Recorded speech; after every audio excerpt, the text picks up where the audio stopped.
All right, finally. I apologize. Hold on a second. Let me get everything set up and ready. I'll wait. This is a sneak attack show. I don't even know if it went out. I don't even know if you got through it. Oh, jeez.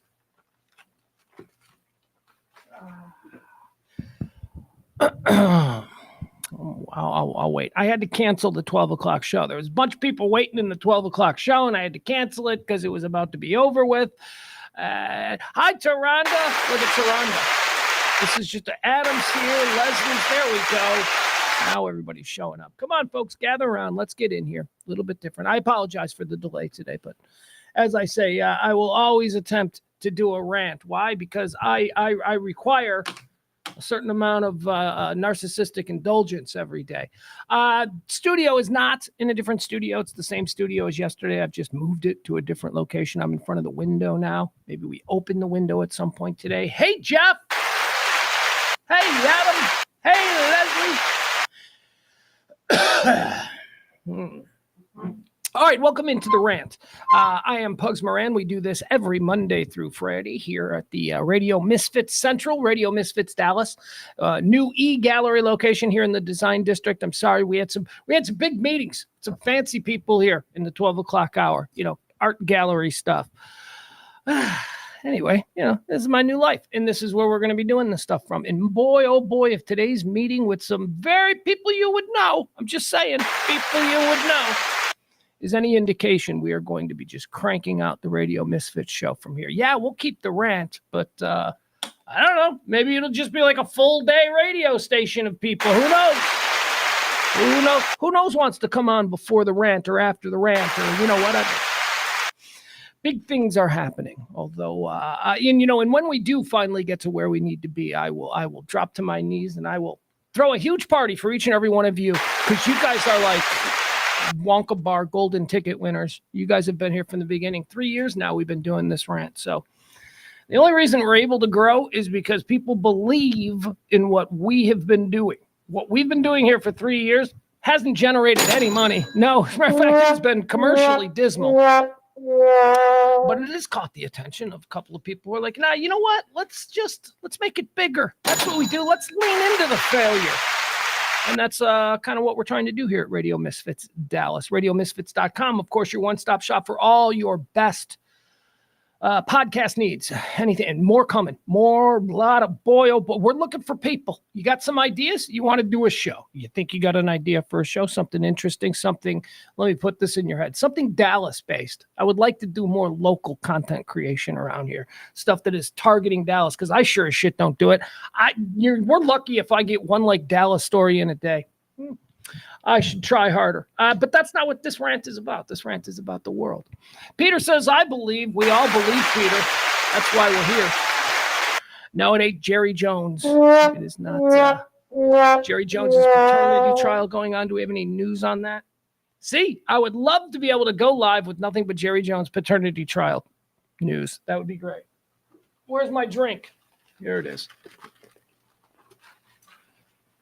All right, this rant may not be as long as a normal rant. I don't know if I'm going to give you a full 2 hours, but we're certainly got a full show. I prepared a full show before we were delayed just slightly here. I'm wearing one of these patches. You see these patches? You know what these are? These are like vitamin patches for athletes. I don't know, just trying it. New thing. Why not? Let's see. Here's what I know. It works because I put it on a couple of hours ago. And then I went to the bathroom and it smelled like vitamins. And I'm like, okay, something is working. There's something here. I need to take vitamins. And I forget. I got all these like men's gummy chewables and all that kind of stuff. Quite frankly, this is easier. I think it's easier for me to put on some sort of fashion accessory and walk around with it. It doesn't have to be here. I just put it on here but you put it on your chest in the morning. Right there. Boom. You get your vitamins all day. I think that's terrific. We'll see if it works. These are the B1 vitamin patches. The B1 vitamin patches. Very exciting new products. I'll tell you. My pee stinks, and I've got a bit of an energy about me. I don't know if that has anything to do with it. Let me take it for a couple of days. I'll get back to you. All right, what is the rant? The rant is a stream of consciousness performed by me. The only thing that we are doing here is that we are staying within the confines of current events. That's it. My stream can go anywhere, but we do have guardrails in place. We are essentially trying to talk about everything that is relevant to this particular day. We've been doing it for 3 years, as I say, every Monday through Friday, right around this time. So like, follow, subscribe. It's talk radio the way talk radio is not allowed to be on American radio these days. Okay. So 4 quarters, I'll tell you, the show unfolds in 4 quarters. The first quarter is called Antecedently on This Day. What is that? That's just this day in history. You've done a bit, but it's through my lens, so it's a little bit different. Quarter 2 is birthdays. We know what this is. Yeah, are they cool or not? They're having a birthday. Do we like them? We move on. Quarter 3 is the deads. This is where we take a look at people who have died on this particular day in history, and we decide where they go. They go to heaven or they go to hell. That is the first 3 quarters. Quarter 4, sorry, I'm still getting the allergy thing. Quarter 4 is basically all the hot topics, current events, and all that stuff. And look, let me say, I say it for a second day in a row. There doesn't appear to be any top story. There's no news. The dog days of summer, right? Wrong. Oh my God. There's a lot of news happening, so let's get to it. Also, it needs to be noted right there, bottom of the screen, this show runs on your tips and your gratuities. It has done so for 3 years. We don't keep going unless you people are willing to support it in some way, shape, or form. So thank you very much to anybody who wants to help out the show. Anything I need to mention to you? Kid's still with me. The kid is still with me. God, don't get me wrong. I want the kid with me all the time. He's always got, the rule is, hey, you got another house. You need a place to stay. You need a place to crash. Luckily, he hasn't taken advantage of that because he's 15. Most 15-year-olds don't need a place to crash. Most 15-year-olds have a designated place to crash. But, it's nice to be around, and it's nice to have him here in the summer. Hadn't gotten out of bed in 48 hours, best as I can tell. He's just YouTubing it. He's got headphones on. He's just ignoring me, and he's hanging out with the dog. It's good that CeeLo has like a full-timer. CeeLo's got a full-timer right now hanging out with her. She's enjoying that. We were doing comedy bits last night, my kid and I. We do a whole bunch of improv where he just starts being a character, and then I become a character that tries to match his character, and then suddenly we're 2 dudes on a bus. That was the bit we did last night. What else do I have to say? Oh, yeah. So here's the thing. So there you go. I said all these things about my son. I love him. Straight A student, scholar, AP everything, super smart, also great athlete. Captain of his football team, offensive center, big dude, gigantic. Beat the crap out of me last night. I told you we were clowning around, and he got frustrated, and he started beating on me, and I had to do that thing again, where you just, this is like the most humiliating thing for a father. I had to look at the kid dead in the eye, and I go, wait a second, dude. I go, you don't understand. You ever hit me again with that degree of force, and it changes everything between us. Oh my God, I saw his soul darken. I saw when I said that to him, he was like, okay, understood. Okay, I get it. He's too big. He's too powerful. He's too, yeah. So here's the thing. So last night, or not last night, but yesterday late afternoon, apparently I hadn't delivered to him his second lunch soon enough. Yeah, he eats like he's just, I know, growing boy and all that kind of stuff, but my God. So he goes, hey, Dad, how long are you going to be with the Taco Bell? Because I was bringing him Taco Bell at like 4:30. Now, I assumed that would be dinner, but no, turns out that was just like a second lunch. And he goes, how long are you going to be with the Taco Bell? And I'm like, I don't know, within the hour. I'll be there within the hour. He goes, okay, I'm making a pizza. And he makes a pizza. A frozen pizza, so it was absolute trash. But still, apparently, he needed something. So I'm like, okay, that's fine, make a pizza. So I come home. Right? I go into the kitchen and the stove is off. That's a victory. That's like a big thing. Dude, I know you're 15 and you're smart, but also you're a stupid kid and your mind wanders. The stove is hot. Don't burn yourself and turn it off, right? That's basically my instructions. Oh, and also, and this is cute, clean up after yourself. I walked into the kitchen. There was frozen chunks of mozzarella all over the counter. there was the wrapper from the frozen Tony's or whatever frozen pizza. The wrapper wasn't in the garbage can, which was right there. No, the wrapper was instead balled up and in the sink. Then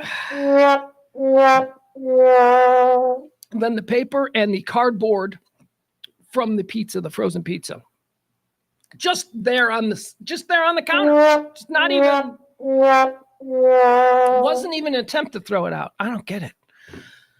This is why girls are better than boys in a whole lot of different ways. A girl would have cleaned up. A girl wouldn't have required a second lunch, I think, is the real takeaway. All right. Hi, Byron. Byron's here. What do you say we get started? Let me pull up the show, and we're going to get jumping right into it. Let's see. What is today? Today is the 23rd. Yes? Okay. Hold on. It's going to take Google a little bit of time here to while we're doing this. Hold on. Give me a second. It's an impromptu show today, folks. I do apologize. I mean, it wasn't impromptu. It was planned, but then, you know.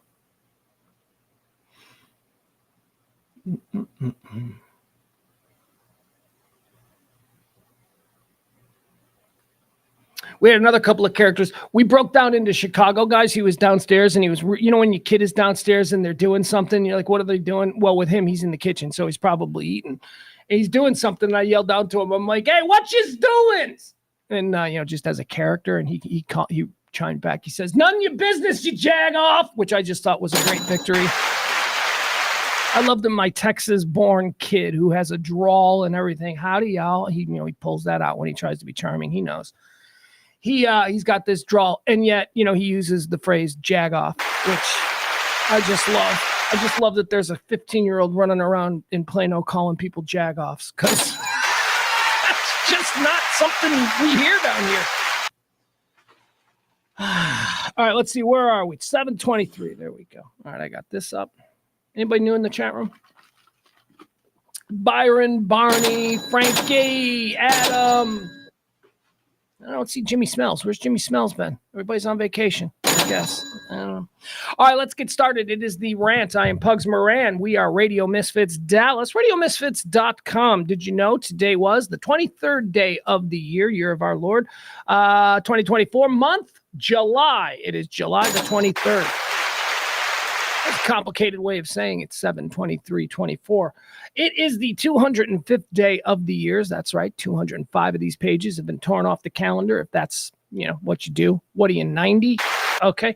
How many days left? 161 days remaining until the end of the year. So get those New Year's Eve plans started. Hi, Al. I see Al popping up in the chat room. All right, quarter one, let's get started. We call this Antecedently on This Day. It's a look back at all the events that have helped shape our understanding of this day in history. Antecedently on this day in 1903, the Ford Motor Company sells its very first car. Right across the street, there was a blacksmith who'd been in business for like 50 years. It was handed down from his grandpappy, and that blacksmith saw that Ford being sold across the street, and he said, I ain't worried. That was on this day in 1903. Antecedently on this day in 1962, Jackie Robinson becomes the very first African-American to be inducted into the National Baseball Hall of Fame. There you go. He's the first. You know what's funny? He was the first, and it was a big deal. And then it wasn't a big deal at all to be black and in baseball's Hall of Fame. Then it was like every Hall of Fame class had a whole bunch of black dudes because Jackie Robinson changed it. He changed the metric. However, here we sit in the year 2024, and there are no black people in baseball. Have you looked around? There are no. What are you talking about, Pugs? They're Cubans. Those people you think are black people, they're not black Americans. They're not. Well, I guess there are black people in baseball. What's my point? African Americans. That's my point. African Americans don't play baseball anymore, and they haven't for a couple of generations. There was like a period of time where I think in the American League there were like 2 African American players. One was Tim Anderson. I don't know. And he's not even in baseball. He got DFA'd recently. The Rays or something. I don't know. Wonder what that's about. The black American athletes, black American youth athletes, seemingly over the course of the last 30 years have migrated away from baseball, America's once pastime. And now what? It's all football. It ain't hockey. We know that. So it's basketball and it's football. And honestly, rest of the world, I'd be worried. Soccer, that could be next. Anyway, moving on. Jackie Robinson on this day becomes the first African-American inducted into the National Baseball Hall of Fame. On this day, antecedently, year 1982, outside Santa Clarita, California, actor Vic Morrow and 2 kids are killed on the set of the Twilight Zone movie. I talked about this a couple of nights ago when James Parker and I were screwing around late night doing some stuff. Parker and I, we talked about people who died on film sets. I guess it was a conversation about the Rust, the Alec Baldwin thing. And I mentioned Vic Morrow. And he's like, who's that? I'm like, oh, fuck. First of all, you don't know who Vic Morrow is. Okay. And if I'm being honest, I only know who Vic Morrow is because he was Jennifer Jason Leigh's dad, and I knew who Jennifer Jason Leigh was. And I also knew who Vic Morrow was because I remember when this happened on this day in 1982. They were filming a scene, the Twilight Zone movie, John Landis. It was 3 or 4 different vignettes, different like short Twilight Zone episodes that were remade by modern actors and directed by John Landis. It was a terrific movie. It's a good movie. The Twilight Zone movie from 1982 is really good. But there was a scene where Vic Morrow is having these Vietnam War flashbacks, and he walks out of a bar, and suddenly he's transported, upon exiting the bar, back into Vietnam, circa 1966. And there's helicopters and there's gunfights. Well, during the shooting of the scene, a helicopter literally crashed, and Vic Morrow got his head cut off. Ugh. That was on this day, antecedently, year of our Lord, 1982. Jennifer Jason Leigh's dad. On this day, antecedently, year 2012, the solar storm of 2012 was an unusually large coronal mass ejection. That's what she said, which emitted by the sun, which barely missed Earth by 9 days. If it hit, it would have caused up to $2.6 trillion in damages to global electrical equipment. Dodge that bullet. All right. We're living on borrowed time with these things, man. We don't understand anything about space. There's all kinds of stuff. We don't know. We don't know.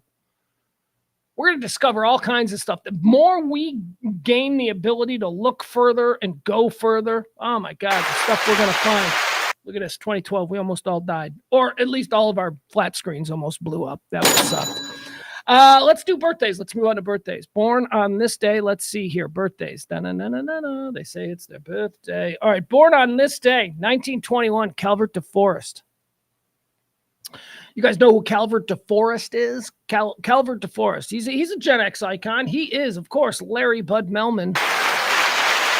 Remember that old man we used to all laugh at? Oh, he was so funny. He was so funny when we were like 17, 18 years old, and we're like, look at that old man. He was probably like 60. When he started, well, let's see. 1921 to 1981. All right, he was 60. He wasn't even that old. And he was Larry Bud Melman from David Letterman Show. Yeah, that's right. All right, born on this day, 1921. Born on this day in 1933. Here's a guy that was ubiquitous on American television in the 1970s. I don't know what the hell he did. He was handsome. He had a perm. He kind of looked like Mr. Brady. I was little, so I always, adults that looked alike. I was like, he kind of looks like Mr. Brady, but he's not. Ladies and gentlemen, happy birthday to a dude, Bert Convy. That's right. The other Bert from the 70s. Berts. They were big. Berts had momentum in the 70s, boy. Bert Blyleven, you had him out there on the mound. You had Burt Reynolds, of course. You had Bert Convy. Good decades for Bert. Bert Convy, I don't know what he was. Here's what I do know. He played baseball. Did you know that? He was like a Dodger. Bert Convy was like a good baseball player. And then I guess that didn't work out. But because he was a Dodger and he was in Hollywood, people were like, well, you kind of suck at hitting, but look how damn handsome you are. And oh my God, he's got a personality. So he's one of these guys, Bert Convy, throughout time. I don't know if it exists anymore because of the influencer era that we exist in, but he was kind of an influencer. There were people throughout time, especially in the 70s, whose job it seemed was to introduce more talented people or to just basically direct some sort of conversation with more talented people. Now, that in and of itself is a talent. People like David Letterman and Johnny Carson, they were good at that. Bert Convy, I don't know. Bert Convy was like, you guys remember John Davidson, right? He's kind of like a John Davidson. Except John Davidson also, I think, fancied himself a singer. Who else do we got? Gary, there was that Gary guy from the Home Show. Remember that dude? He was another Bert Convy type dude who just, I don't know, whatever. Bert Convy, it's his birthday. I'm cool with Bert Convy. Didn't him and Burt Reynolds create Bert and Bert Productions? And then they made like, was that draw game, Piction? I don't know what it was. Whatever. Win, lose, or draw. Is that it? I think that's it. Born on this day in 1933, Bert Convy. Born on this day in 1961, Woody Harrelson. We like him. Who doesn't like Woody? I don't want to know a man that doesn't like Woody Harrelson. Born on this day in 1961. Born on this day in 1965, one of the celebrities that I've urinated next to. I've got a list of celebrities that I've peed next to. All right, here's what we got. We got Chad Kroeger from Nickelback. Peed next to him. The dude from, remember that show, Ed? The star of Ed. Peed next to him. Dennis Rodman. Peed next to Dennis Rodman. Who else I peed next to? There's another celebrity that I peed next to. Anyway, well, then there's this guy. This guy may have been the first celebrity that I peed next to. Ladies and gentlemen, Slash from Guns N' Roses. I peed next to him. And to answer your question, yes, I looked, of course. It's the whole reason that I'm peeing. You don't think that I just happened to pee. No, I'm in a place where they are and they head to the bathroom. I follow them to the bathroom like a proper creep. And then I pee next to them. I don't divulge. I don't tell you what I saw unless it's, something spectacular. And that's what I saw in the case of the lead singer from Nickelback. Right, that guy was in the next room when he pulled up to the urinal. He was, what's his name? Chad Kroeger? He's working with something. That's what I'm saying. But nobody else. Not talking about anybody else. Except I'll say Slash, the birthday boy. I was a little, underwhelmed, I guess, is what I'm saying. I thought, he's tall and lanky. A lot of times tall, lanky guys. Moving on. Happy birthday to you, Slash. Born on this day in 1965. Born on this day in 1967. Here's an idiot who screwed up everything and, can't tell you how upset I am about this. Philip Seymour Hoffman is celebrating a birthday today. No. Drugs? Seriously? Like, if it was like suicide, like Anthony Bourdain or Chris Cornell or Robin Williams or something like that, you go, man, you know what? He was really committed to how, horrible he felt inside. And, that's a real sincere gesture, committing suicide. It's there's no bullshit there. You're not you are legitimate in the moment there. And, that has to be acknowledged. But when you're just like super talented and you're young and you got a family and you just like when you mix cold medicine with what was it? Byron says, did you just admit to cockstalking? I sure did. I am okay. If you are a celebrity, not normal people. I don't give a fuck what normal people have, but I do have a curiosity in the cockstalking celebrities. Got to do something. Hey, look, I'm not going to have the moment where I walk up and talk to him. That's not going to happen because I'm not that kind of guy. But I'm going to have a moment with you if you're a celebrity. I'm going to follow you into the bathroom and I'm going to take a look at what you're working with and then I'm going to know. That's all. That's the whole end. There's no end game. I just know. Born on this day in 1967, Philip Seymour Hoffman. I hope he didn't commit suicide. I'm pretty sure it was a drug overdose. That's why I'm upset with Philip Seymour Hoffman. He was so good. He was such a great actor, man. Ugh. And now we got his son. We'll see. We'll see. Paul Thomas Anderson seems to be taking his son under his wing. So we'll see. Born on this day in 1968. Here's a woman. Here's a girl. That was a really bad John Madden imitation. God, that sucked. I don't know why I keep trying to do imitations. It's just, I've known since I'm a kid that I can't do imitations, that, my voice is limited as it is and it doesn't really do much. I can sing Journey songs and I can sing Journey songs and I can sing AC/DC songs. That's it. That's all my voice can do. Yeah, that's it. I don't know. Why are we talking about my voice? Don't know. Anyway, Stephanie Seymour is having a birthday. Stephanie Seymour. See, that's what happened with the stream of consciousness. I went into a ditch and didn't know why I got there. Stephanie Seymour is having a birthday today. Who is Stephanie Seymour? She's a supermodel. She is a supermodel from the era of the supermodel, which I had a conversation in the car about my son regarding supermodels. He mentioned that he thought Melania Trump was hot. And I go, you damn right she's hot. God. Yeah. And I'm like, she's kind of milfy for you, huh? And he goes, Dad, it's not that she's milfy, it's that she's a supermodel. I almost slammed on the brakes and pulled the damn car over. Supermodel. Melania Trump was not a supermodel. She was a model. She was a model who didn't have a great deal of success, which is why she married a billionaire 40 years older than her. She wasn't our birthday girl, Stephanie Seymour. Stephanie Seymour was a supermodel. And then I had to have this conversation with him about supermodels, and he didn't want to hear it. And so now we're barreling down 75 at 6:35, and we're screaming at each other. And I'm like, why won't you listen to anything I'm trying to tell you about history? He's like, you preach. I don't want to hear you preach. And then I say, you're going to say something stupid like this in public, and people are going to judge you. That's always what I say. Don't say stupid shit like Melania Trump was a supermodel, because then anybody knows about supermodels is going to be like, that's a stupid guy who doesn't know about supermodels. There's like 5 supermodels, okay? Just because I also have this problem with models. See this a lot.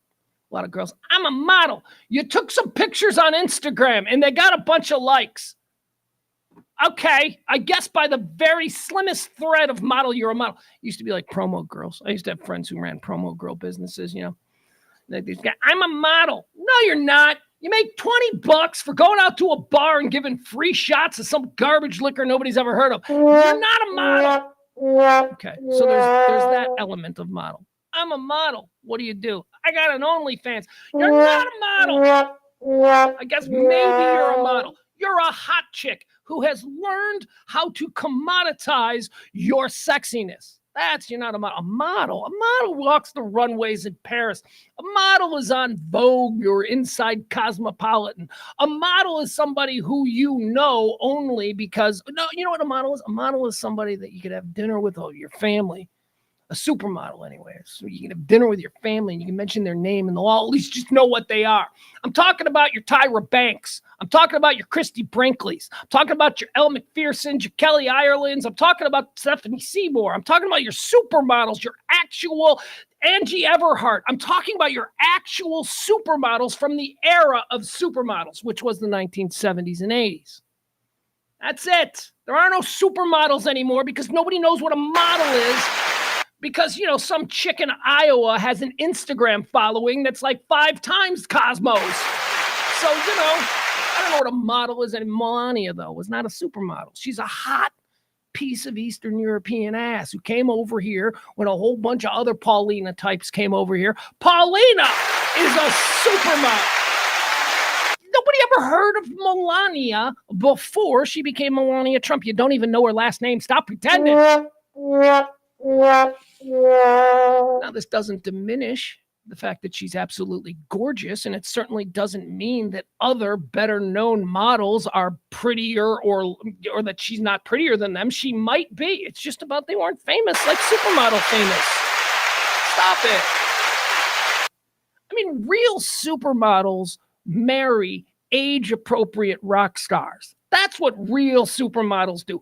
Real supermodels don't look at themselves in the next 10 years and go, you know what? I don't think I'm ever going to make it. I better date a billionaire. I better date an old billionaire. That's what Melania is. Let's stop acting like this is some great romance.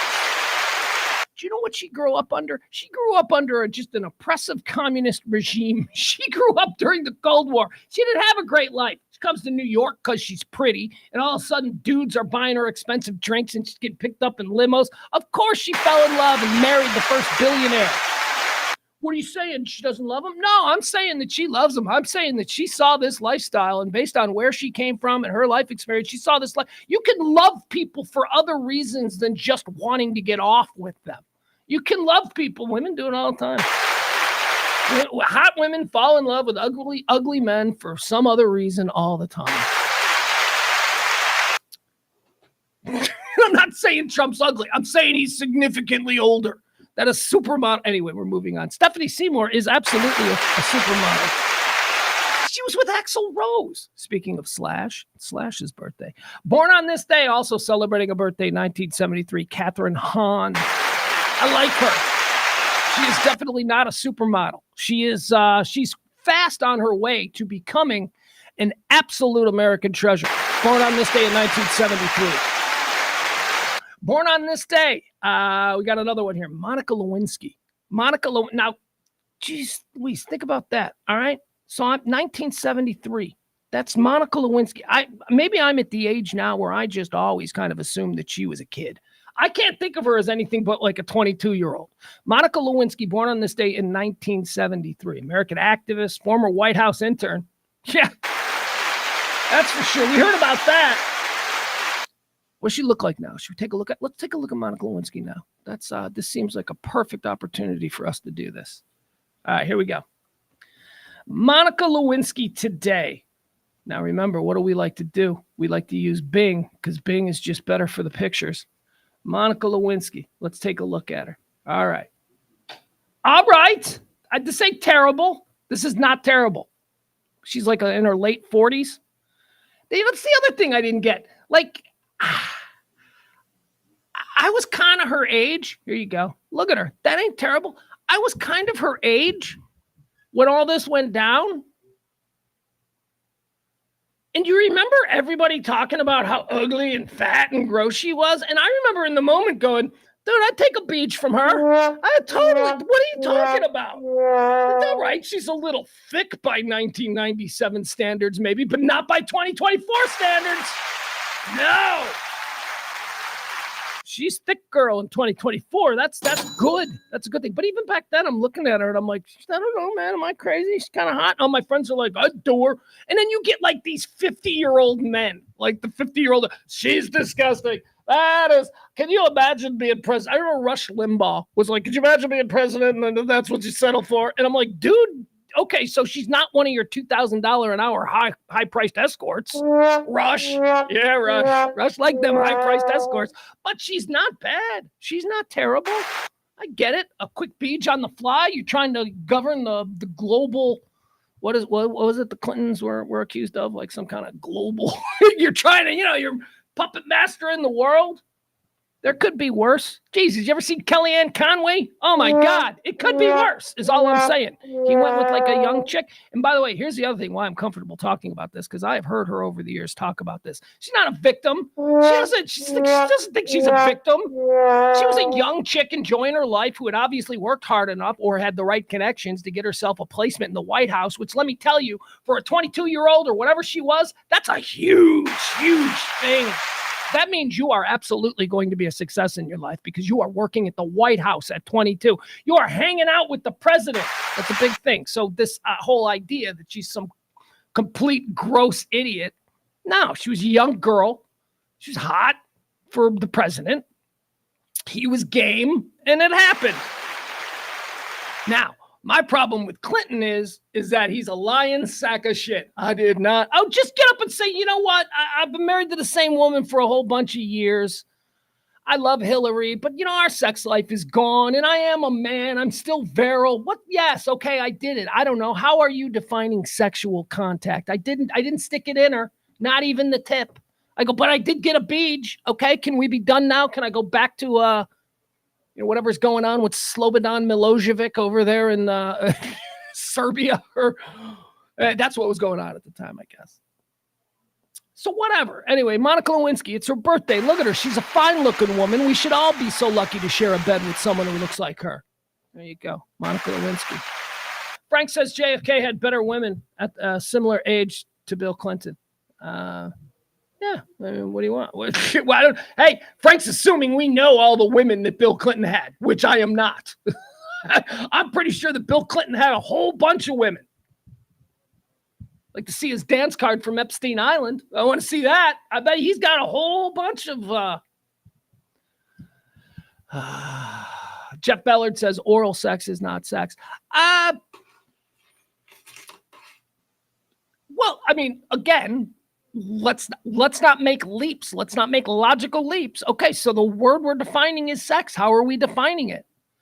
It is sex. Oral sex is sexual activity. That's goddamn sure, at least how I define it. But sex, if we are defining sex as penetration, then it's not sex. But come on. I mean, that's why he needed to just go, come on, look, I just gave me a BJ. What are you calling that? Is that sex? If you want to call it sex, okay, that's fine. The way I'm raised, I'm a hillbilly from Arkansas. Hey, sex to me. That's just a quick beach. Hell, you can get that with a goat if, you're in the right place at the right time. Leslie says it is. Leslie says oral sex is sex. I mean, really, I think it depends on what you think of sex. I don't think much of sex. So is butt sex? Is that's something? I think that's even further than sex. I mean, the way I look at it, I'm like, that's like advanced level. That's elite level sex. So I don't know. But technically, by the definition of sex is only penis vagina penetration. But then what's going on with the gays? The gays are having sex. A lot of people got a big problem with the gay sex thing. They're doing it. They're doing sex. I don't know. I guess. Is it only sex if there's a risk of impregnation? Is that what they're trying to say? I don't think that's true. What does that mean? Sex with a condom isn't sex? I don't know. Whatever. He got a BJ from her, and she ain't that bad looking. She's aging pretty good. Born on this day in 1973, Monica Lewinsky. I'll die on that hill, you idiots. Born on this day in 1989, Harry Potter. It's Daniel Radcliffe's birthday. Happy birthday. Barney says technically it's sodomy. Yeah, I don't know. Who did we allow to define sodomy, though? That's another one of those very ambiguous words that, we really need to break down. Because what is sodomy? I always thought sodomy was the aforementioned butt sex. I thought that was sodomy. But also, Barney is right. People consider, any kind of sex that isn't penetrative sex, male, female, to be sodomy. Sodomy has become kind of a catch-all for any kind of bad sex. Any kind of sex that, the church lady doesn't approve of. Which could mean everything from, butt sex among dudes to, something that isn't just missionary. Who knows? Byron with some breaking news about George Takei, of course, America's beloved Star Trek actor. Now we've got to think about him taking it in the butt. But don't worry about it, because Byron says, George Takei says him and Brad, I don't know who Brad is. Apparently Byron's very up on George Takei. George Takei says him and Brad have never done anal. Okay. I don't know. Whatever you're into. I don't want to do any of that. Jenna says, if you're attached, make sure you and your partner are on the same page before potential. There you go. Attached. That's it. I think that's the word we're looking for. Attached. That's sex. If you're attached in any way, it's sex. All right, that's going to do it. Those are our birthdays. Let's move into the deads. Let's talk about people who passed away on this day. These are people who died on this day. Where'd they go? Heaven or hell? All right, first and foremost, dead on this day in 1966. Y'all may not know who this guy is. I barely know who this guy is. And unfortunately, I do think when it comes to stupid shit like this, that maybe I know more about this stuff than the average person because, one of the reasons why I'm doing this show, Montgomery Clift died on this day in 1966. Is he remembered? I don't really think he's remembered. I think that in the time, he was Brad Pitt. Imagine Brad Pitt dies 10 years ago, right? That's Montgomery. Montgomery Clift was a major movie star. Huge. Also gay. Totally gay. Like you think people's minds were blown by Rock Hudson being, turning out to be gay. Montgomery Clift was like, he was like a man's man. He was kind of a rogue. He was kind of, but also at the same time, very New York theater. So anyway, he died. How did Montgomery Clift die? He died in his bed. He was like 46 years old. I don't know what he died of. Anyway, it's just interesting. He was very gay. And nobody ever talked about it. And Elizabeth Taylor was his beard. Also, fun fact about Montgomery Clift. Okay, so his boyfriend for a whole bunch of years was Jerome Robbins. Jerome Robbins is the great Broadway playwright and musical director and all that. Jerome Robbins, West Side Story. There you go. West Side Story, Jerome Robbins. Jerome Robbins and Montgomery Clift, they were an item for a bunch of years. Montgomery Clift came up with the idea for West Side Story. That's right. As the story goes, they were at some gay beach party. Literally, that's how it says. They were at some gay beach party in Fire Island in New York. And Montgomery Clift said to Jerome Robbins, I've got an idea, and I think you should do something with it. And the idea that Montgomery Clift was, he said, why not do Romeo and Juliet, except set against the backdrop of New York City street gangs? Boom! And then Jerome Robbins became obsessed with it, and there you go. West Side Story was born. Didn't they remake West Side Story like a couple of years ago? And wasn't everybody like, oh, I can't wait to see it? And then nobody saw it, and now here I am going, did that movie ever get made? Got made, right? It was released. It's a musical. I don't see musicals. All right. Also, Dead on This Day in 2011. Now, this is a very interesting sort of thing because of our weekend here. Dead on This Day in 2011, Amy Winehouse. Oh, by the way, Montgomery Clift, he goes to heaven because he was pretty cool. West Side Story, that's pretty cool. Amy Winehouse died on this day in 2011. Now, why is Amy? I've been thinking a lot about Amy Winehouse lately because just about a week ago, I watched that documentary, Amy, which is just such an excellent documentary. It is so good. I mean, you watch this girl and you're like, why isn't anybody taking care of her? Why didn't these people see what was coming for this brilliant young woman? So Amy, the documentary is really good. But then now there's this new movie, Back to Black, which is the actual, like it's actors playing Amy Winehouse. And I started to watch it. I only got like 5 minutes into it, and I started watching it on Friday. And my son was like, what are you watching? I'm like, this is Amy Winehouse. And I'm like, you go who? And I'm like, exactly. I go, okay. So I stopped watching it. I was like, okay, I'm not going to be able to watch this with him around because he's just going to be like, this is boring. So I tell him quickly about who Amy Winehouse is. Part of the cultural education. All right, here she was. She's a brilliant sort of throwback kind of jazz torchy singer. She influenced an entire trend that we still see today. Just going on and on about her. And then while I'm doing this, I'm pulling up videos. I'm like, this was a big song. And, the whole time he's going, okay, Dad, I get it. I'm like, no, you need to know this. You just revealed to me that you don't know who Amy Winehouse is. And that's culturally dumb. So he's like, okay.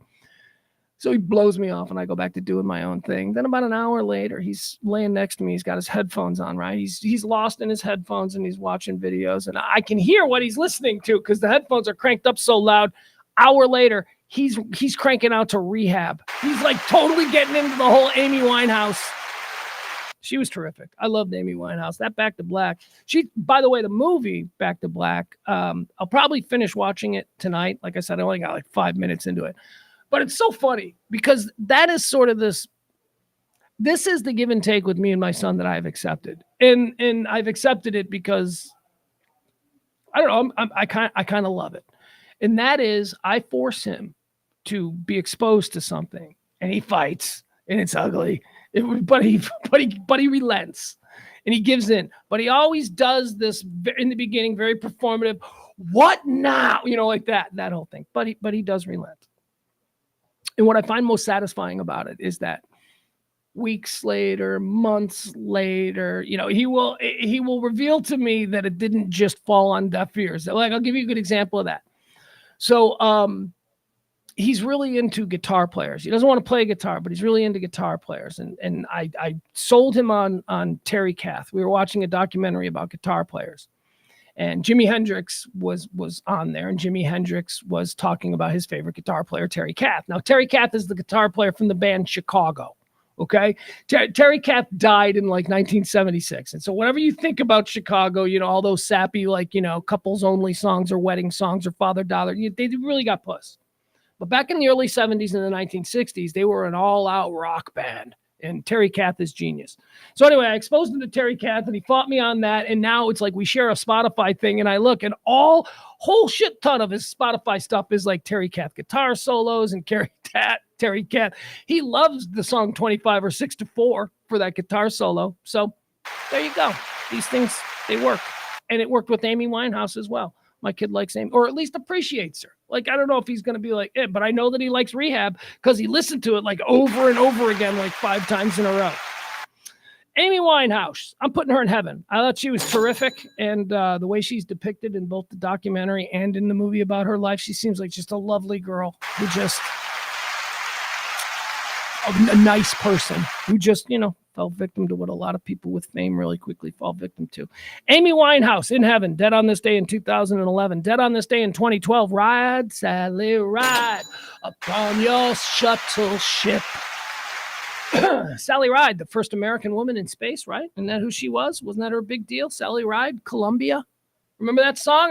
Maybe not. Maybe that was just a local radio song. Ride, Sally Ride. Sally Ride died in 2012. She was an astronaut. She died of, I believe, cancer. That bitch that looms out there.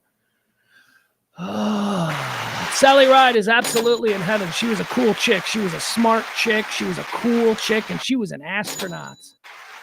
There you go. All right, we've made it through. Those are the first 3/4 of today's show. Once again, I'd like to remind you this show runs on your gratuities. Anything you can do to help out and keep us going, appreciate it.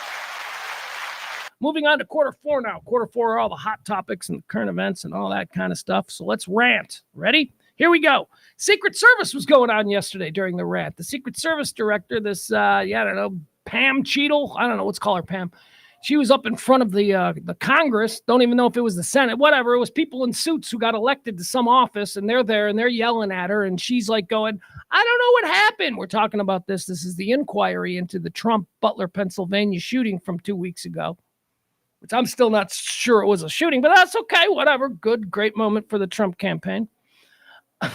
I mean, how weird is that, right? That's the topsy-turvy times we're in. I mean, that was a really great moment for the Trump campaign now that the dust is settled. I mean, my God, it could have been an absolutely tragic moment for America, but it was a great moment for the Trump campaign. And anyway, we were all left wondering, how the hell could that happen? How did that guy get that close? That kid was like a football field away on a rooftop where everybody could see him. How? So the director of the Secret Service, she's got to answer for all that. She's got to come. She's got to sit down. And now there's a whole bunch, bipartisan, by the way. Boy, you want to bring this splintered country together? You get the head of the Secret Service that they all went at her, man. Whether it was, I don't know, they all went after her is my point. It's definitely a bipartisan, I'm not even going to say crucifixion. It was just a bipartisan sentencing judgment. So she resigned. Anyway, that's the big story today. After yesterday, she resigned. She basically said, yeah, it was a fuck up. Everybody screwed up. What now? Come on, let's go. Who wants some? And then she resigned. Rumor was that she was going to resign before that sort of very performative. It was very performative in our Congress yesterday. It was because the Republicans were all showing their fealty to Donald Trump by going, yo, whoa, got our guy killed. They said they were very angry. But then, the Democrats love to be perceived as doing the proper thing. And yes, although it would have taken out Donald Trump and that would have benefited us, it's still wrong. So they do that whole performative thing. This is wrong, and I will fight as hard for Donald Trump's safety as I would any bullshit. Oh, a bunch of bullshit. Anyway, she resigned. She's out. She's gone. She's like, I'm done. I don't need this anymore. There you go. So Pam, Kimberly, Cheadle, whatever. What's her name? What does it say? You had Jamie Raskin. You had Comer. You had all these people. You had Jamie Raskin and Comer couldn't be, on further ends of the political spectrum. And both of them are like, you need to resign. And she's like, I'm already doing it. You can't fire me. I quit first. One of those kinds of things. Now, is she responsible for what happened there? Absolutely fucking not. Absolutely not. And she's probably least responsible. Who's responsible? The boots on the ground. Whoever was the special agent in charge in there, maybe he'll get some kind of trouble too.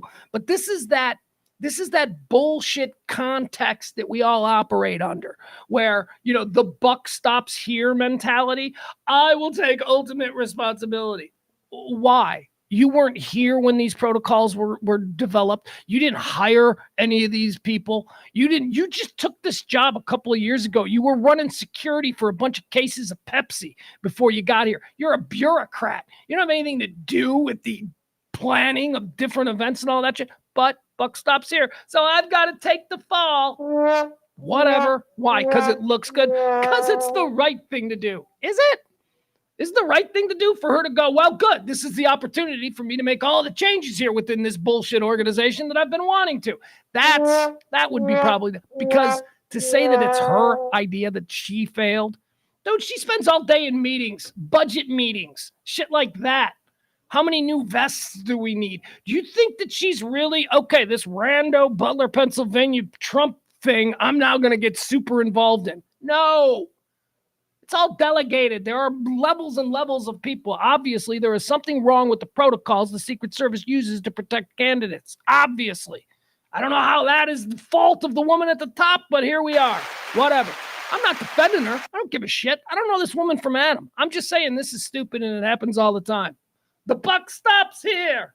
It doesn't really. Shouldn't it have stopped like 15 spots before it got to you? I mean, that's where the real problem occurred. Let's address that. Let's figure, no, I will take ultimate responsibility for the failings of people 10 levels below me.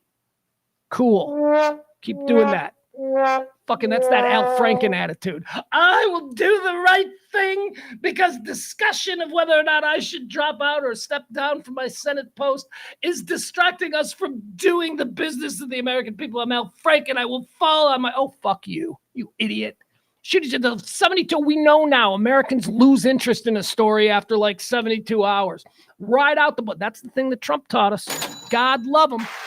Say what you will about that guy, that motherfucker. He taught us. Trump taught us that, you know what? You do something really bad on Tuesday, you're going to hear about it on Wednesday. You're going to hear about it on Thursday. And God forbid, they're going to expect you to resign on Friday. Trump taught us. Fuck them. Don't resign. Just ride it out. Because over the weekend, on Monday morning, there'll be a news story. And everybody will forget about you and what you did. Trump knew that. Trump does that. That is a tenet of MAGA. And I respect the fuck out of that. Ugh. Look at Santos. Look at how much it took to get Santos out of there. That dude was dug in. Those people just like, you'll forget. All right, keep going. Secret Service director has resigned. That was this morning, breaking news this morning. All right, now let's talk about, the whole other thing. We got ourselves a race. We got ourselves a presidential race. Monster fundraising day for the Democrats. What do we call it? Democrats. Republic pukes and Democrats. I don't know. I got to come up with a better pejorative for those two idiotic voting parties. Yeah, I'm not either. I'll explain that again. I'm not either. You're all idiots. You're all idiots if you think that like one is more interested in you doing well. Stop it. All right, so Monster Fundraising Day. It looks like $250 million. Jesus. Biden did like nothing. Biden had a war chest of like 90, and then it all dried up. And in the past 72 hours or 48 hours or whatever, the Dems with Kamala Harris they've raised $250 million. Holy shit. Whatever. We'll see. They'll blow it. They'll blow it on stupid shit. They'll blow it on divisive nonsense. Let's see here. Monster Fundraising Day. This is a fun one. This is something that's going around. That is, I didn't get this at first. Like when I heard this complaint, I was like, oh, is that a thing? Is that interesting? And then I heard somebody say something so obvious. I went, oh my God, they're so stupid. Except they're not stupid. They're smart. They're real smart. What they know is they're smart enough to know that the people they're talking to are stupid. So, and they're perceived as being the smart people in the room. So when smart people in the room say something that is stupid, you got to wonder, are these smart people? Was I wrong about them? Are they actually stupid? No, they're just manipulating stupid people to believe shit that isn't true. For instance, I saw this going around yesterday. The Heritage Foundation, which, by the way, was always sort of a cornerstone of conservative movements and Republican politics. They were always very, they were a little sketchy. All right, I'm not going to get into it, but whatever. Now they're full-blown MAGA, which is fine. That's the Republican Party. The Republican Party is MAGA now.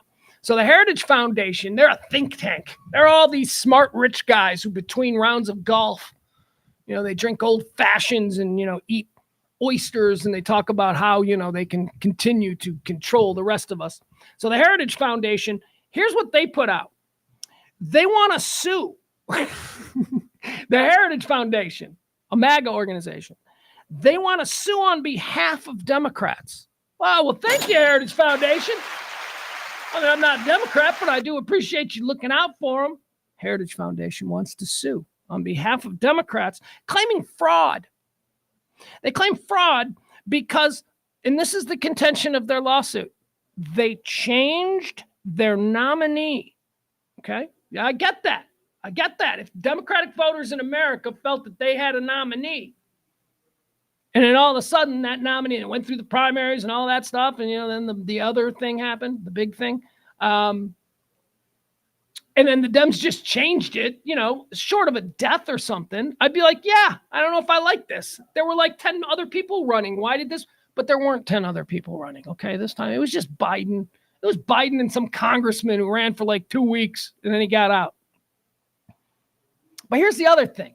And this is what the Heritage Foundation knows. The Heritage Foundation knows this. But they're trying to create some heat online. They're trying to get people like me and you to go, hey, this is interesting, and forward it and put it out there.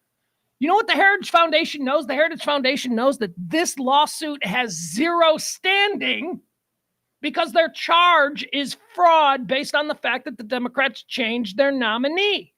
That's the whole thing. Except the Democrats don't have a nominee yet because the convention hasn't taken place. My God, they know this. They know that there isn't an official nominee to a party until the delegates from the different states who are representing the voter population come together and ratify a candidate. That's what the conventions are all about. At the end of it, you have a nominee. The Dems do not have a nominee. They have a presumptive nominee. The Republicans have a nominee. Their convention is over, and the delegates elected their nominee. The Democrats haven't done that yet. And the Heritage Foundation knows this. And they're not stupid. They're all lawyers. They all understand this, but they're putting it out there so that they can create people. This is illegal. They should sue. They even got Trump to do it. Trump put out a big thing. I'm going to sue. And Trump did it based on the Heritage Foundation thing. And I don't know if Trump knows or not. I don't know. Trump's like a regular guy. I don't know if he knows. But certainly the Heritage Foundation knew that the Democrats don't have a nominee until after their convention. So shut up about this stupid. Ugh.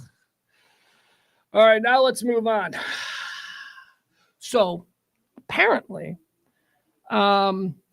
this is one of those things I say, this is why I'm loving it now. I was so out on the presidential race. I didn't care. I didn't care about either of those two guys. I don't really care about Kamala either. But what I do care about is now it's going to be different. Instead of two old men just yelling at, there's a little bit of something different going on here. And if you believe the fundraising from the Dems are all, my God, y'all just came out of the Republican National Convention. I'm sitting here going, it's over. There ain't no way the fucking Democrats can beat that guy. That is a juggernaut. You guys came out of that like 72 hours ago, whatever, last week.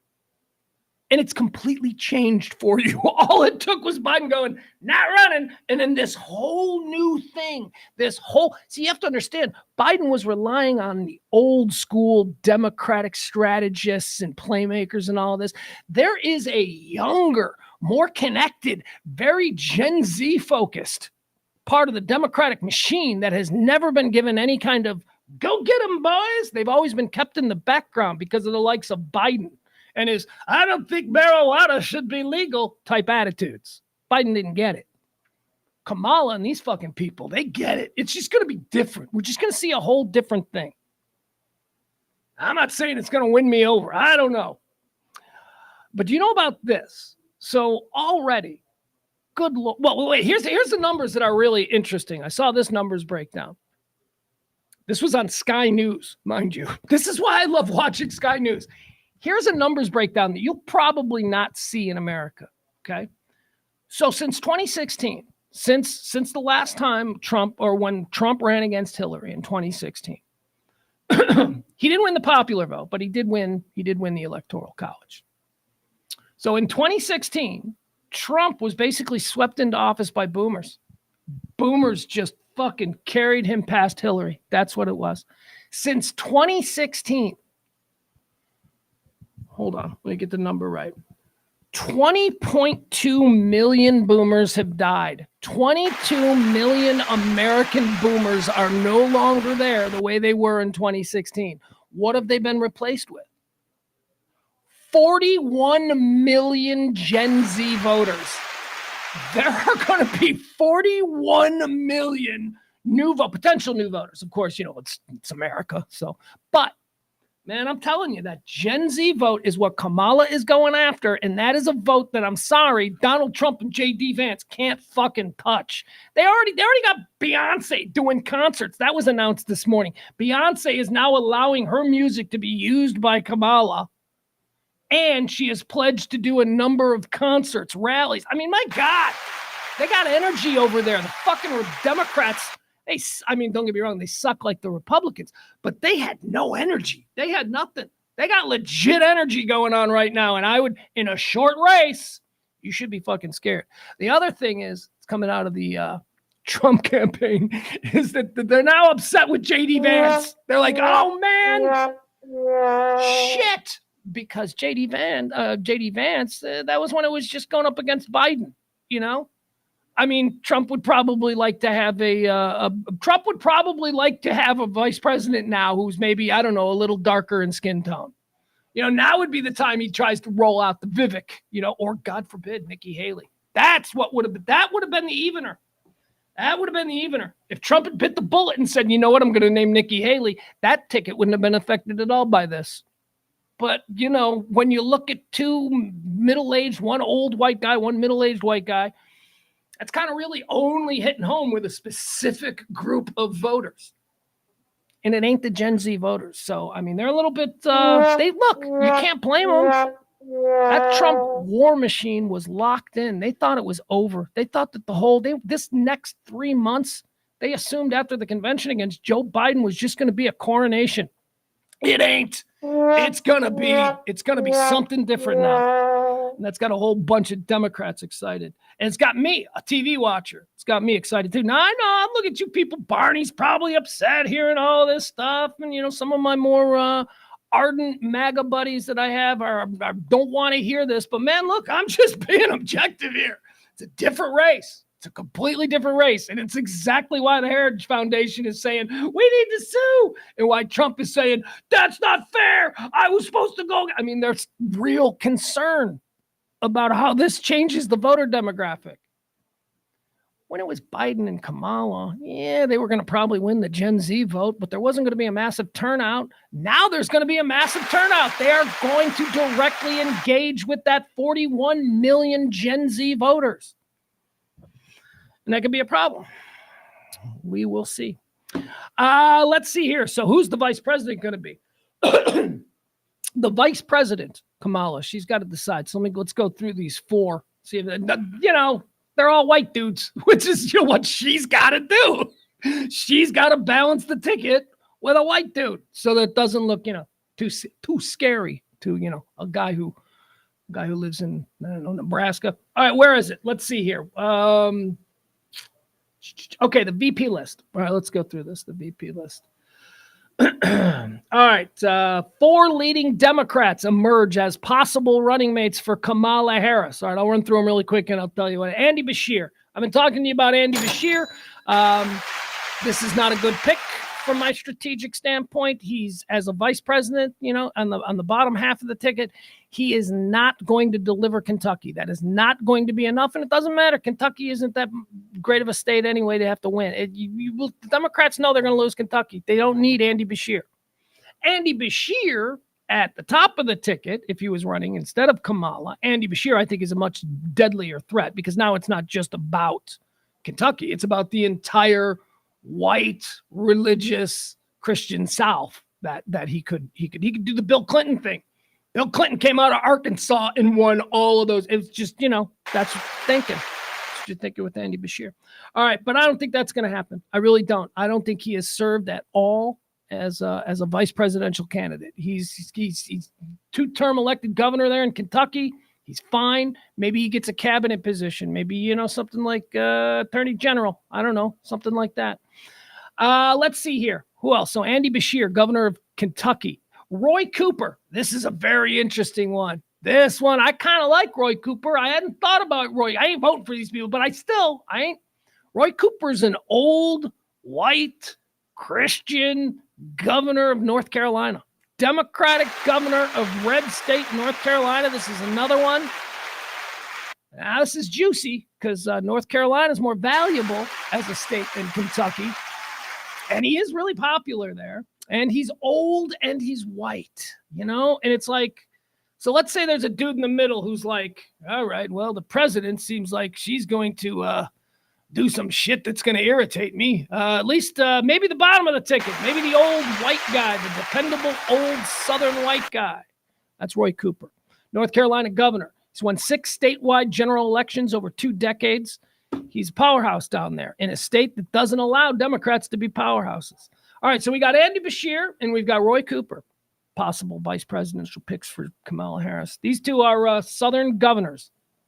Number 3 here. How about Mark Kelly? Whoa, okay. I hadn't thought about Mark Kelly. I like Mark Kelly because he's an astronaut. I'm like an astronaut guy. But he's like just a legitimate dude, man. If you've ever heard, he's not like a politician. He's like just a really cool, competent dude. Married to Gabby Giffords. He's got that. His wife was a congressman. They tried to assassinate her. She got shot in the face. He took care of her for a couple of weeks, then went to space for like 5 years. Remember that? That's him. He's awesome. He's like, yeah, babe, while you do this long and arduous recovery, I'm going to go spend a couple of years on a space station. We'll Skype like once a week.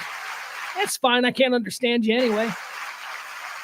I like Mark Kelly. I think Mark Kelly is an interesting strategic pick because he would all but deliver Arizona, which is another one of these states that you need. And also, here's the problem. We got that whack job Kristen Sinema there, just riding out her term there in Arizona.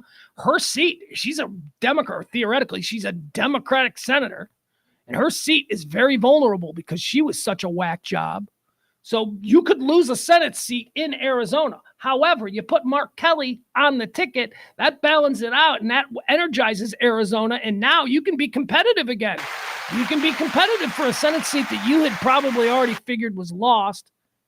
Remember that Kristen Sinema? Oh, my God. I'm the world's most interesting pixie. Oh, God, I hate her. Oh, is she irritating. All right, Mark Kelly. So we got Roy Cooper. We got Andy Beshear, governor of Kentucky. Roy Cooper, governor of North Carolina. And Mark Kelly. Mark Kelly. He's a twin, though. That's a problem. How are we going to know if it's him or his twin brother? We're not. We're just going to have to get through it. All right, the 4th one here that seems to be a leader. This is my pick. This is the one that I think it needs to be for obvious strategic reasons, and that is Josh Shapiro, the popular Democratic governor of Pennsylvania. Pennsylvania, we need that state. What, are you going to rely on Fetterman? No, we need Pennsylvania. And by we, I'm speaking as like a Democrat. Or honestly, if I'm being honest, I'm speaking of people who just want Trump not to be president again because God love my MAGA buddies. I don't trust that guy. Sorry. Anyway, I like Josh Shapiro. Josh Shapiro is a Jewish guy. He's very highly regarded by even conservative colleagues who are like, yeah, nah, we can do business with him. And I think it's interesting. This is also interesting now. Now we've got something that we can really get into politically. Now, again, I love my Barney, and I love my Byron, and I love but you guys, I know you guys are like mad hearing all of this stuff. It's just about the fun of it. We've got a competitive race again. We've got something that we can watch. I don't think I'm voting. No, I don't know. My voting is all screwed up anyway because I live in Illinois. That's right. I technically live in Illinois. I'm only down here on a job assignment. So I have to vote up there, and it doesn't matter. And down here, I don't want to get in. I don't want to vote in Texas. I really don't. I don't want to be involved in Texas politics. All right, so those are the 4. I like Josh Shapiro. Why do I like him? Because he could deliver us, deliver him, what do you call it? Pennsylvania, which is important. He's Jewish. That's a big one. Got a black lady and a Jewish dude. I don't know. If everybody who is like middle-aged and white and looks like me is voting for the other people, I don't know, a black lady and a Jewish dude, let's balance it out. Let's see if people vote that way. Oh, and people do vote that way. Let me tell you something. When I vote in Cook County, we have to vote for all the judges. And that is sometimes like fucking 150. Like just tons of them. It's page after page of judges. And like for the first page, I'm like, okay, all right, look at this part. But I don't know anything about these judges' records. And I'm voting on these judges. So what do? Irish names. My mom taught me that once when I was little. She said, just vote for the Irish person. I'm like, I'll do that. And I have to think that there's a lot of Jewish people that might feel that way about a Shapiro. They might see a Shapiro. Dude, don't underestimate how important it would be to have a Jewish American in the executive office. A vice president of the United States, first Jew. That would be big, man. I think that's the winning ticket for old Kamala, whatever she wants to be president. I think it's Josh Shapiro. All right, there you go. Those are my picks. Let's talk about now Trump's pick. What's this Mountain Dew situation? Did you hear about this? Apparently, first of all, I think J.D. Vance is creepy. Long before he was announced as a vice president, he wears mascara. Why does he wear mascara? Maybe he doesn't, but he just looks like a dude who's in an emo band, and it's just a weird look because he also looks like, the editor of a small town newspaper. That's another look he's got going, but then mix that with like emo lead singer. I don't know. He's weird. Oh, here's the other thing. This is what I thought was so funny. So I was reading one of the new, they're trying to figure out ways to brand Kamala. Like the Trump team, they were focused on Biden. Now they got to switch. This is hard for them. We're going to see how good they are.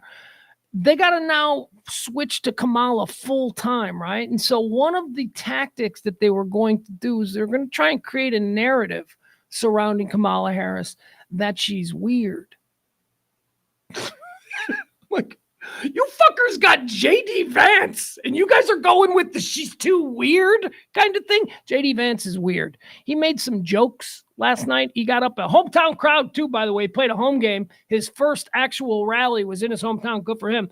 He had a whole bunch of friendly people around him. He got up there. He did fine. I mean, I watched it because it made such news. I'm like, okay, let's see what this guy can do. He did fine. But he made some jokes, I guess, about Mountain Dew, Diet Mountain Dew. And apparently that makes him racist. I don't know. I didn't understand it. I think we got it here. You want to see it? See if you can explain this to me. I don't understand what this is all about. But here's the backlash that he took. Everybody's like, nobody laughed at his joke. I'm like, okay, well, that's not, is that it? Was that a joke? I don't even know. All right, so somebody's going to have to explain this to me. This is it. This is Vice President Pretty Eyes last night at his hometown rally there. Somewhere in Ohio or something. This is what had him trending. All right. It is the weirdest thing to me. Democrats say that it is racist to believe, well, they say it's racist to do anything. I had a Diet Mountain Dew yesterday and one today. I'm sure they're going to call that racist too, but it's good. I love you guys. But all right, so that's it. So they're also saying that he should be humiliated for having a joke that bombs. Stop it.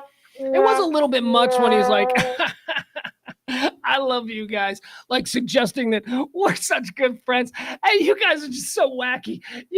Because his joke bombed and he was trying to cover it up by pretending like other people liked it. Whatever. It's a joke. I didn't get the joke. I don't get the joke anyway. He doesn't need to be humiliated because he told the joke. He was trying to be charming. It fell flat. It was weird. That's fine. But that's not.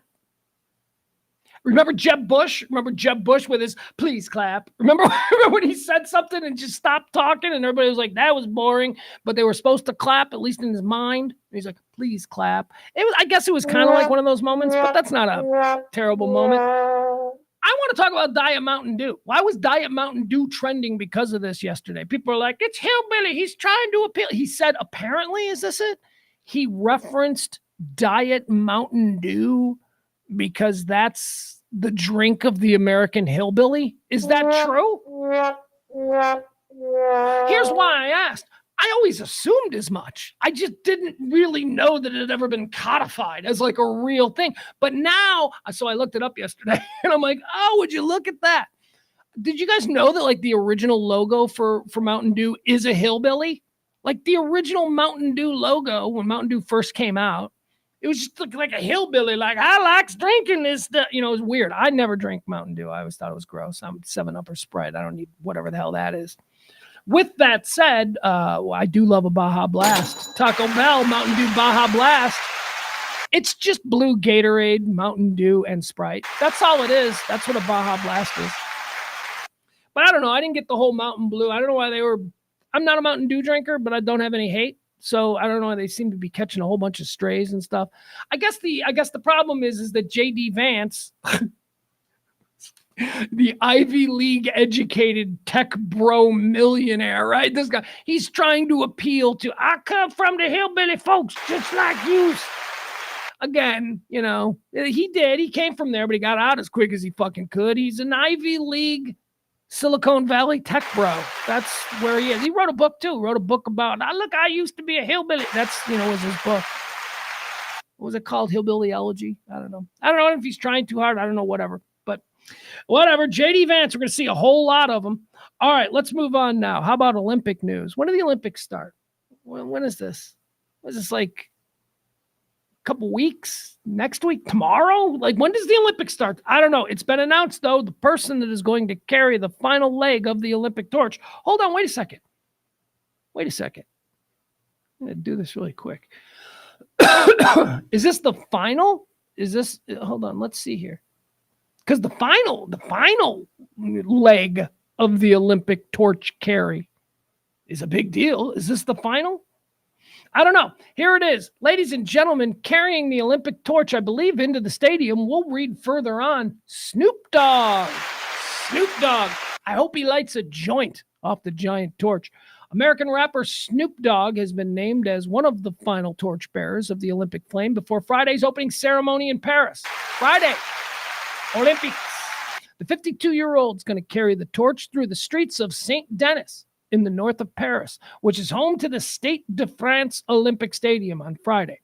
The Saint Denis stretch is the penultimate leg of the Flames' journey before the relay ends at the Eiffel Tower. All right, so he's second to last. So Snoop, that's pretty big.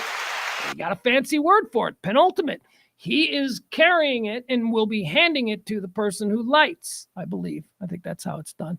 Hey, remember when they did the thing where they lit it with the arrow? That was pretty cool. Was that Los Angeles? Where like the final torchbearer lit an arrow and then an archer went and like it hit the Olympic bowl. And whatever, it was cool. All right, there you go. Snoop Dogg is going to carry the Olympic torch. I'm old enough to remember when he was on trial for murder and then was acquitted due to a technicality. That's how old I am. Now he's carrying the Olympic torch, representing America into the Olympiad. Don't tell me the world doesn't change. Don't tell me progress isn't real. All right, what else do we have here? Olympic torch. So we got Snoop Dogg there. That's a good one. What else do we have? Oh, Team USA. Team USA. So carrying the flag, now we got to wonder when Team USA comes out for the start of the Olympics, representing all of our runners, our gymnasts, our basketball players, our bike riders, whatever the hell it is we do in the Olympics. Summer Olympics. I'm a Winter Olympics guy. And it just seems more, Winter Olympics have more of an edge. People, you know what I mean? Like toboggans and tubes and ice hockey. Anyway. LeBron James, ladies and gentlemen, LeBron James, captain of Team USA basketball, will be carrying one of the flags. I say one of the flags because they usually do it with a guy and a girl. Like it's usually like an American guy and American girl, and they carry the flags. LeBron James has been named as the guy. I don't know who the girl is. Hold on. Let me get this name right. I'm not sure I have this name right. Yeah. Who? Hold on.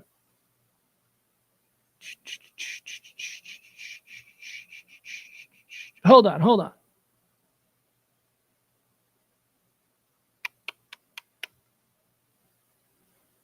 I don't don't know why I can't remember this girl's name. She's like a superstar, right? No, born. No, hold on. Give me a second.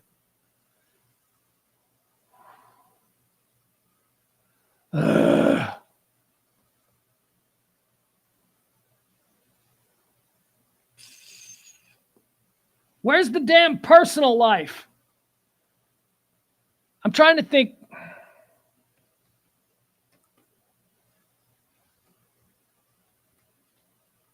Oh, that's what it is. All right. I knew it. I was wrong. Okay. That's good. See, this is why I looked it up. Okay. So LeBron James has been asked to carry it for the American side. So he's going to be the American male walking out there. And now the female hasn't been announced, but according to Chicago Sports Radio, it has been slipped out that the female standing alongside LeBron James, representing the female athletes, will be Simone Biles. Simone Biles. I mean, that makes sense, right? Now, the reason Chicago Sports Radio leaked this is because Simone Biles is married to Chicago Bears safety Jonathan Owens, and Jonathan Owens has apparently requested, I don't know, some sort of special time away from not mini camp, but actual training camp so that he could, watch his wife. And then apparently that's where it came out that she's going to be carrying the flag. So representing America, LeBron James and Simone Biles. Seems right. That seems right to me. That absolutely seems right. I got no problem with that. If we're going to have two Olympic athletes, they seem like the ones. I always get Simone Biles confused with Gabby Williams. That's why I was like, wait, is it Gabby Williams or is it Simone? Which one? I don't know. Hey, look at me. No more proof that I'm not a pedophile. I don't really watch women's gymnastics. I don't really care how bendy and flexible a 15-year-old is. It's not. Moving on, Team USA. There you go. The Olympics start on Friday. So that means they actually start on Thursday, right? Because isn't that how we do the Olympics now? We have the big opening ceremonies, but then there's a whole bunch of stupid sports nobody cares about. So we start them before we actually start officially the ceremonies. Okay, let's see. What else do we have here? LeBron is doing that. Hey, an extreme eater died while doing a extreme eating 24-hour live stream. So this Japanese lady, Chinese, I don't know. You're being racist. Let me look at her. I can tell you. I can tell from just looking at them where they're from. She's Chinese. This one is Chinese. Oh, that's racist. No, it's not. It's observant. It's because I care about people. It's because I can tell the ethnic differences that facial features have. You think Japanese people look like Chinese people? You're wrong. They don't. They really don't. You think Vietnamese people look like Filipinos? Now who's the racist? I take the time to actually go, I know what you are. What you're trying to do is you're trying to make it all one thing because that's easier for you to digest. But people aren't all one thing. People come from all different cultures and all different ethnic backgrounds. And you know what? It might behoove you in the future to take a little bit more interest in these people that you are so valiantly attempting to defend. Thank you. Thank you. Lazy sons of bitches. All right, so this Chinese chick, she did food eating. She goes on a stream and she's like, I'm going to eat or whatever. Should I do it Chinese? No, because I don't want to be racist. An extreme eater died in front of her horrified fans after binging on food for hours during a live stream. Fucking Chinese names. X's. A lot of X's. They use a lot of X's in Chinese, like as the first letter of the last name. There's Pan Zhongting, 24, passed away on the 14th of July. An autopsy has revealed that the former waitress's stomach was left deformed and full of undigested food. Let me tell you what she tried to do.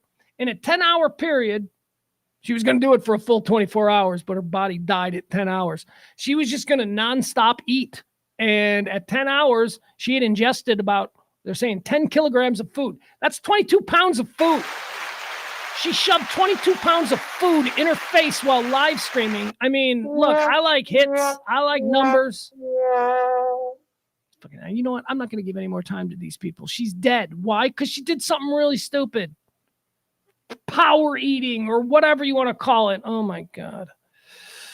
Hey, a dude got ripped off by a prostitute in Vegas, and somehow it's making a lot of news because she took like $100,000 Rolex and like a $200,000. All right, here's the deal. Now, I had some real issues. I'm going to show you. We got a picture of this chick. You want to see? She was $1,000 a night prostitute in Vegas.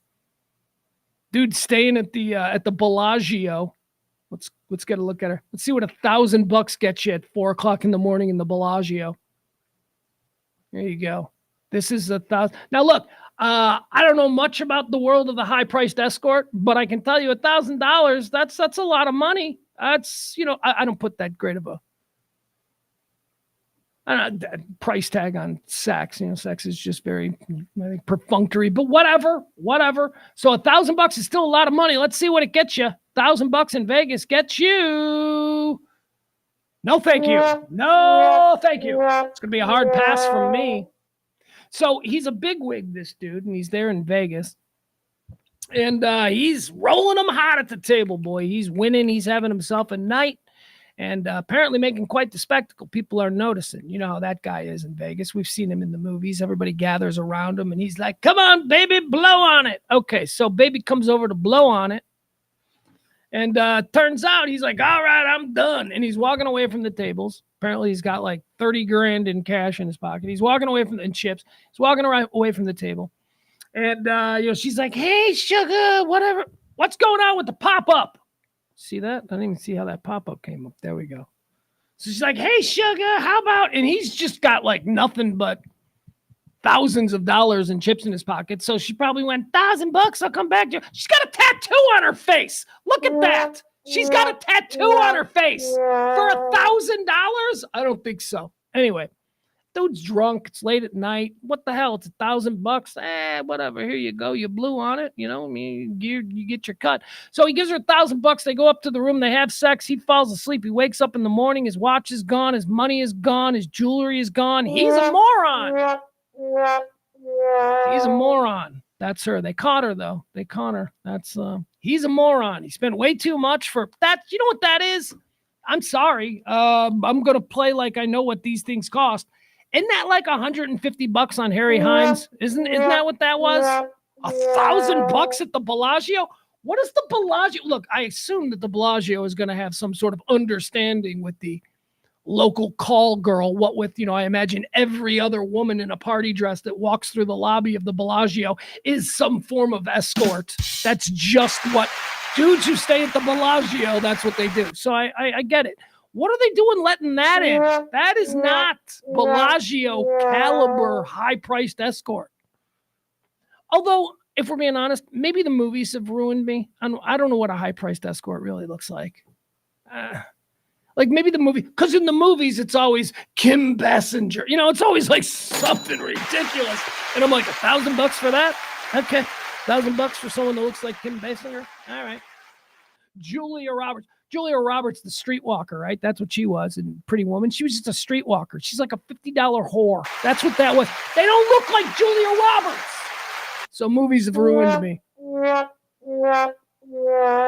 Barney says, of course they caught her. She had a tattoo on her face. I don't know how common that is, but a tattoo on her face? Look, seriously, you can't charge $1,000 for a night of rapture if you got a tattoo on your face. I'm sorry. Not with me. All right, let's see. What else do we have? Oh, here's an interesting one. This is fun. This is a story that I found. Here, I'll pull it up here. I'll look at it here. It is a question. It's a study that was done. This is from CNBC. Okay. And it poses the question, what is the salary that you need to earn to be considered middle class here in America in 2024? It breaks it down by 25 largest metro areas. So let's look at this. So, so here, our metro area here is Dallas-Fort Worth. So how much do you need to make to be considered middle class in Dallas-Fort Worth? Okay.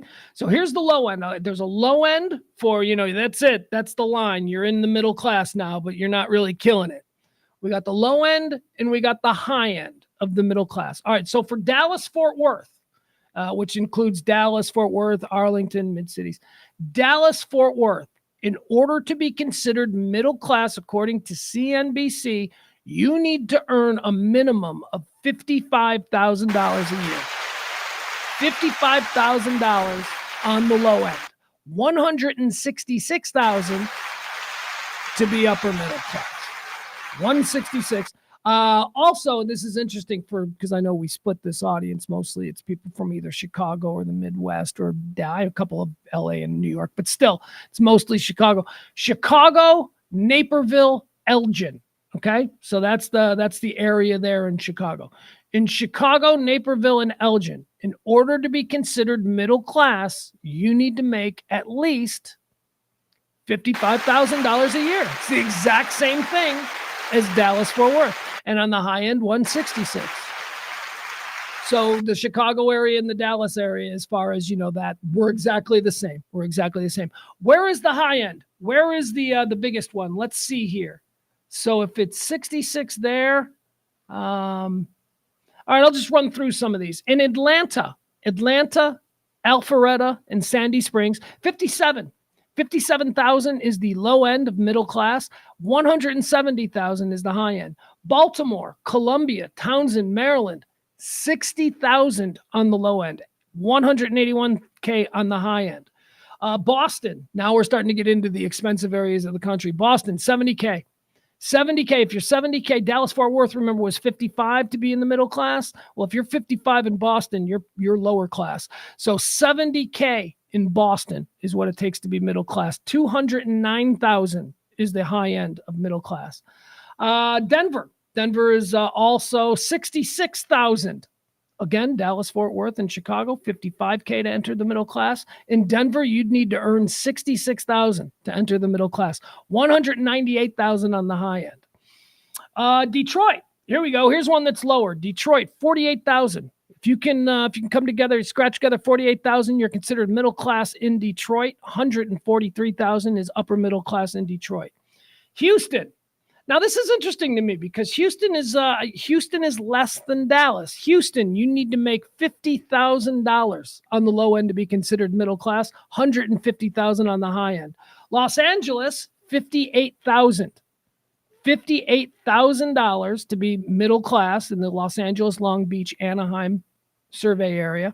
$175,000 to be upper middle class. All right, let's see what's the biggest one. Where is the big one?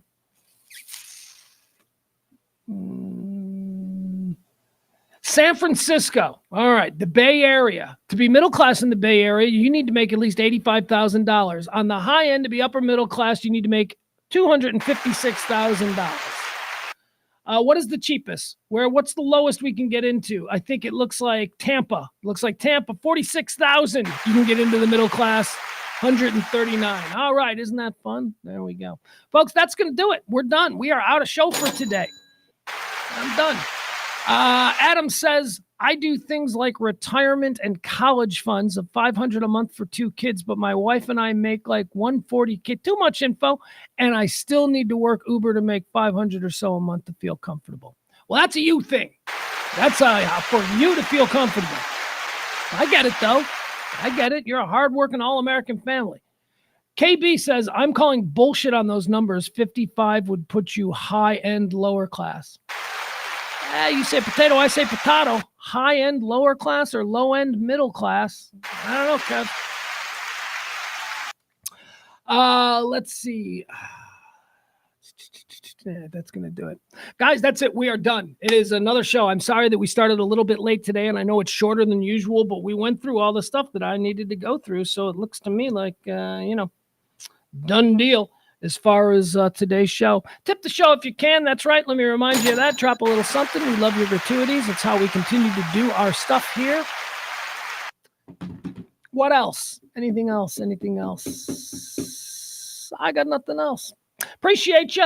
This has been The Rant, live from the E-Gallery studio in the fabulous Dallas Design District. New home to Radio Misfits Dallas. Don't forget to check out all of the other Radio Misfits content there at radiomisfits.com. Like, follow, subscribe, all of these things.